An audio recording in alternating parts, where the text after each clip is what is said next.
We're back here. I haven't uploaded a real video in about a month, and haven't made a good one in about 3.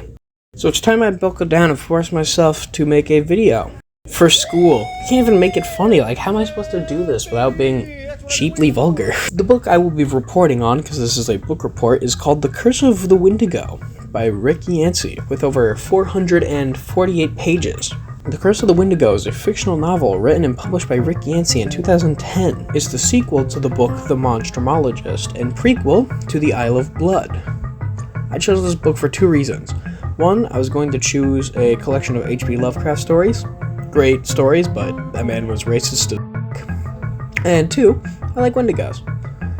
Not the deer monster kind, the one with the big old deer skull, but I'll get into that later.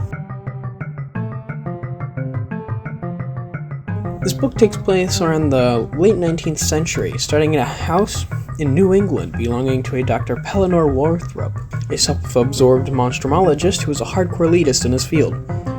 He has a little assistant named Will Henry, who I'm still not sure what he does to help. They kind of never answered that. The story starts with an ex-lover of the monstrumologist coming to his house and begging to find her husband, who is John Chandler, a fellow monstrumologist trying to hunt down a Wendigo. Warthrop, being a skeptical critic of his own studies, doesn't believe in Wendigos or vampires or other monsters as such. He decides to go out and save him from what he presumes to be a bear or a coyote or a wolf in the woods of Canada. They meet up with a local Canadian police sergeant who helps guide them through the woods to find this missing person. Warthrop and Will Henry also bring a small revolver to protect themselves from bears and wolves, or to hunt even.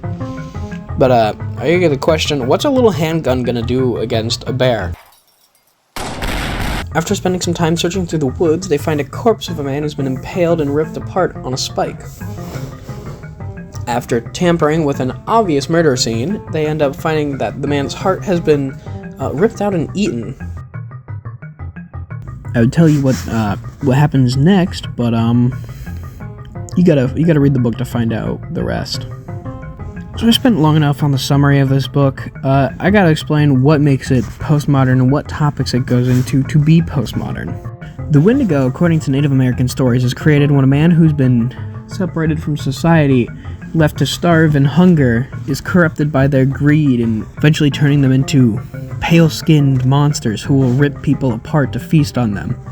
The Wendigo is a undying hunger that starves even as it gorges itself upon its prey. It's a prime example of what greed and hunger for more can do to a person, driving them to become insatiable monsters who only want more and can never feel anything else besides hunger and never feel enough. The depiction of a Wendigo is closer to that of a pale human being with exaggerated and distorted features, not a monstrous beast with a deer's skull.